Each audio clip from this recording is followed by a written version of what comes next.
EDIUS software එක open කරාට පස්සේ අපිට ඉස්සෙල්ලාම හම්බෙන්නේ මෙන්න මේ වගේ menu එකක්.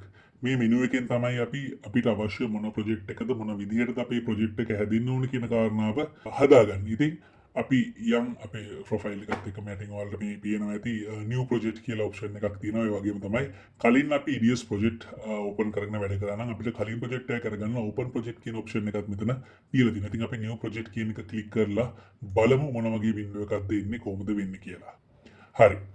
එතන project setting කියලා panel එකක් තමයි අපිට ඊට පස්සේ open වෙන්නේ. එතන පළවෙනියටම අපිට තියෙනවා project file එකේ නම දෙන්න වෙනවා. ඒ වගේම තමයි පල්ලෙන් අපිට පේනවා save වෙන්න ඕනේ path එක කොහෙද කියන එක සම්බන්ධයෙන් තමයි මෙතන දෙන්න තියෙන්නේ. ඕන තැනක desktop එකට උනත් විශේෂ folder එකකට උනත් විශේෂ partition එකකට උනත් ඕන තැනකට ඔයාලට path එක හදාගෙන folder select කරගන්න පුළුවන්. එතකොට මෙන්න බලන්න D එකේ EDIUS ඒක 01 කියන එක ඇතුළේ තමයි මේ ෆයිල් එක හැදෙන්නේ කියන එක මෙහා පේනවා. එතකොට project presets කිහිපයක් අපිට EDIUS එකෙන්ම දීලා තියෙනවා. ඊට පස්සේ කරන්න යන වැඩේ අනුව අපිට අවශ්‍ය project එක තෝරගැනීමේ හැකියාව මෙතෙන්දී තියෙනවා. අපිට වැඩ කරගෙන යන්න ඕනේ විදිහේ project presets කිහිපයක්ම මෙතන මෙයාලා අපිට අඳුරලා දීලා තියෙනවා. ඉතින් මම මේක YouTube එකට දාන වීඩියෝ එකක් නිසා බලාපොරොත්තු වෙන්නේ 1920යි 1080 එතකොට frame rate එක 25 තියෙන 16:9 කියන bit rate එක තියෙන project එකක් හදාගන්න නිසා මම මේ project එක double click කරගන්නවා. එතකොට මට එරෙන්නේ ඒ aspect ratio එක තියෙන project එකක්.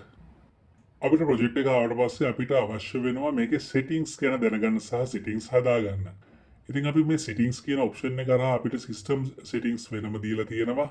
user setting, project settings, sequence setting, profile change එක පවා මෙතනින් කරගන්න පුළුවන් වෙනවා. ඉතින් සිස්ටම් සෙටින්ග්ස් වලට අපි ගියොත් එහෙම මේකේ සිස්ටම් එක අපිට සපෝට් කරන්න අපිට වැඩ කරගන්න තියෙන සිස්ටම් එකේ සෙටින්ග්ස් ටික තමයි මෙතන මෙයාලා පෙන්නන්නේ. ඒතකොට ඉස්සෙල්ලා මෙයාලා අපිට පෙන්නලා තියෙනවා අපි කැප්චර් කරගන්න දේවල් කරනවා නම් කැප්චර් කරගන්න ඕනේ සෙටින්ග්ස් ටික මෙතනින් හදාගන්න යාලා ඔප්ෂන්ස් ටික අපිට දීලා තියෙනවා. ඒ වගේම තමයි අප්ඩේට්ස් ගැන බලා ගන්න පුළුවන් නම් අප්ඩේට්ස් වෙනම දීලා තියෙනවා. ෆයිල් එක්ස්පෝර්ට්ස් දීලා තියෙනවා. ප්ලේබැක් එක අපිට දීලා තියෙනවා කොහොමද වෙන්න ඕනේ කියන සාරණාව. ඒක අපේ VGA කාඩ් එක අනුව අපිට තියෙන ස්පෙસિෆිකේෂන්ස් අනුව මැෂින් එකේ මෙතනින් වෙනස් කරගන්න පුළුවන්.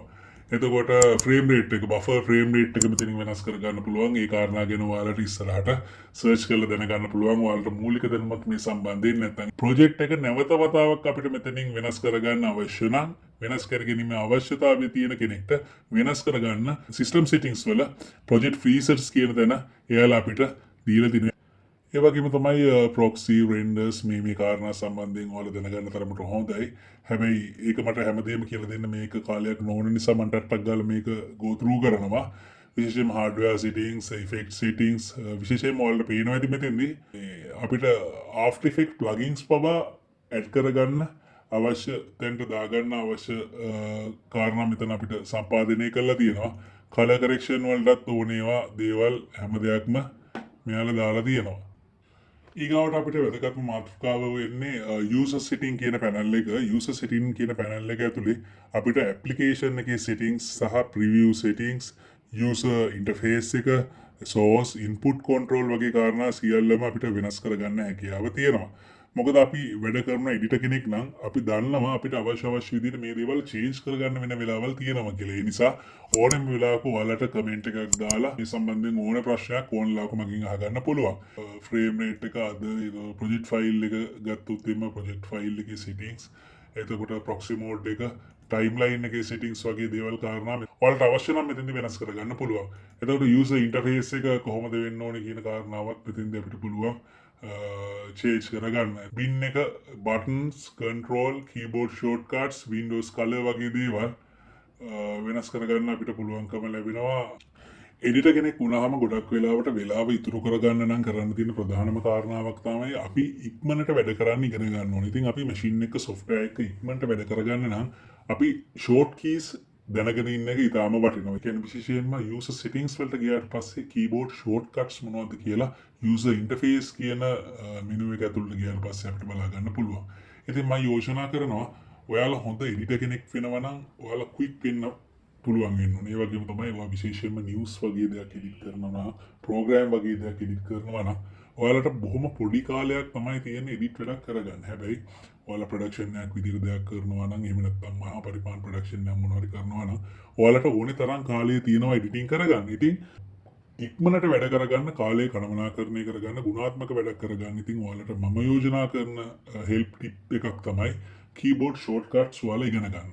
ඒව දන්න තරමට තමන්ට තමන්ගේ වැඩේ පහසුවෙන් ඉක්මනට කරන්න හැකියාව තියෙනවා. මොකද අපි ඉක්මනට වැඩ කරන තරමට අපිට තවත් කාලය ඉතුරු කරගන්න හැකියාව තියෙනවා. එකකින් කියන්නේ නැහැ වැඩේ කරන දේ ගුණාත්මක භාවය නැති කරගන්න කියන දේ මම එතන අර්ථකථනය කරන්නේ නැහැ. අපි කරන වැඩේ හරියට කරන්න ඕනේ.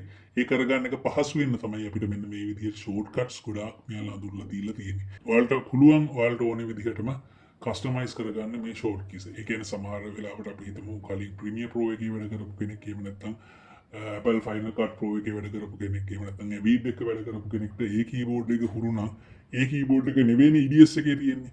හැබැයි කලින් වැඩ කරපු කීබෝඩ් එකේ ෂෝට් කීස් ටික වගේ දේවල් මතක නම් ඔයාලට අලුතෙන් මෙතන ඩිසයින් කර ගැනීමේ හැකියාව EDIUS ලා අපිට දීලා තියෙනවා. අද අපි අවධානයට යොමු කරේ EDIUS software එක ඕපන් කරගන්න හැටි, ප්‍රොජෙක්ට් එකක් හදාගන්න හැටි වගේම ප්‍රොජෙක්ට් එක හැදුවට පස්සේ අපිට එන මෙනු බාර් එකේ තියෙන settings කියන කොලම් එක සම්බන්ධයෙන්. ඉතින් අපි යමක් කරනවා නම් අපි මේකේ මූලික දේවල් දැනගෙන ඉන්න ඕනේ. ඒක දැනගත්ත තරමට තමයි අපිට ලේසි. ඉතින් මම ආරාධනා කරනවා FullFrameLK YouTube channel එක බලන ඔයාලා සියලු දෙනාටම මේ කාරණා සම්බන්ධයෙන් තව රිසර්ච් කරන්න, තව හොයන්න කියලා. ඊගා දවසේදී අපි කතා කරන්න බලාපොරොත්තු වෙනවා ඉන්ටර්ෆේස් එකේ සම්පූර්ණ විස්තරය.